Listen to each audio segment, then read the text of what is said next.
বঙ্গোপসাগরে তৈরি হয়েছে ঘূর্ণাবর্ত। দুর্যোগের পূর্বাভাস বাংলায়। কলকাতা সহ রাজ্যের ৯টি জেলায় ভারী থেকে অতি ভারী বৃষ্টির সতর্কতা জারি করল আবহাওয়া দফতর।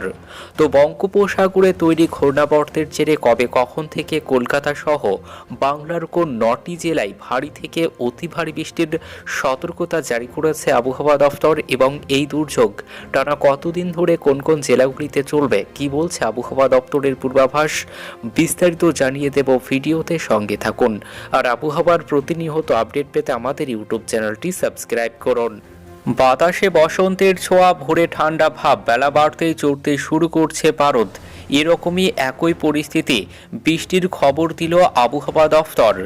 আবহাওয়া অফিসের তরফে বলা হয়েছে আগামী ২১ ও ২২ ফেব্রুয়ারি অর্থাৎ বুধ ও বৃহস্পতিবার ভিজতে পারে বাংলার বেশ কয়েকটি জেলা। বর্তমানে দুই বঙ্গে কোনো সিস্টেম নেই, যার ফলে আজ মঙ্গলবার দুই বঙ্গে বৃষ্টির কোনো সম্ভাবনা নেই। তবে একটি পশ্চিমী ঝঞ্ঝা সরছে, যেটি ধীরে ধীরে পশ্চিম থেকে পূর্ব দিকে সরছে। এর ফলে আগামী ২১ ও ২২ ফেব্রুয়ারি উত্তরবঙ্গের সব জেলায় ঝড় বৃষ্টির সম্ভাবনা রয়েছে।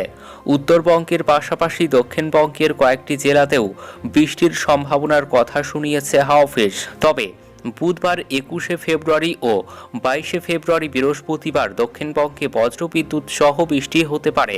বুধবার ২১ ফেব্রুয়ারি বজ্রবিদ্যুৎ সহ হালকা বৃষ্টি হতে পারে পূর্ব ও পশ্চিম বর্ধমান, বীরভূম, মুর্শিদাবাদ এবং নদিয়া জেলাতে। বৃহস্পতিবার ২২ ফেব্রুয়ারি দক্ষিণবঙ্গের সব জেলাতেই হালকা থেকে মাঝারি বৃষ্টির সম্ভাবনা রয়েছে। হালকা বৃষ্টির সম্ভাবনা রয়েছে কলকাতাতেও। উত্তর ও দক্ষিণ ২৪ পরগনা, বীরভূম, মুর্শিদাবাদ, নদিয়া ও পূর্ব ও পশ্চিম বর্ধমানে বজ্রবিদ্যুৎ সহ হালকা মাঝারি বৃষ্টির সঙ্গে বইবে ঝোড়ো হাওয়া। ঝোড়ো হাওয়ার গতিবেগ হতে পারে সর্বোচ্চ ঘন্টায় ৪০ থেকে ৫০ কিলোমিটার।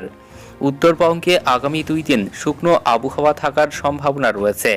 শুধুমাত্র দার্জিলিংয়ের পার্বত্য এলাকায় হালকা বৃষ্টি হতে পারে। আগামী বুধবার থেকে বৃষ্টি বাড়বে উত্তরবঙ্গে। বৃষ্টির সম্ভাবনা দার্জিলিং, কালিম্পং ও জলপাইগুড়ি জেলায়। বজ্রবিদ্যুৎ সহ হালকা বৃষ্টির পূর্বাভাস উত্তরবঙ্গের বাকি জেলাগুলিতে। সিকিমে তুষারপাতের প্রভাব পড়তে পারে দার্জিলিং, কালিম্পং এবং পার্বত্য এলাকায়। কলকাতায় আজ সর্বনিম্ন তাপমাত্রা 22.2 ডিগ্রি সেলসিয়াস, যা স্বাভাবিকের থেকে 3 ডিগ্রি বেশি। গতকাল বিকেলের সর্বোচ্চ তাপমাত্রা ছিল 29.2 ডিগ্রি সেলসিয়াস, যা স্বাভাবিকের থেকে 1 ডিগ্রি কম।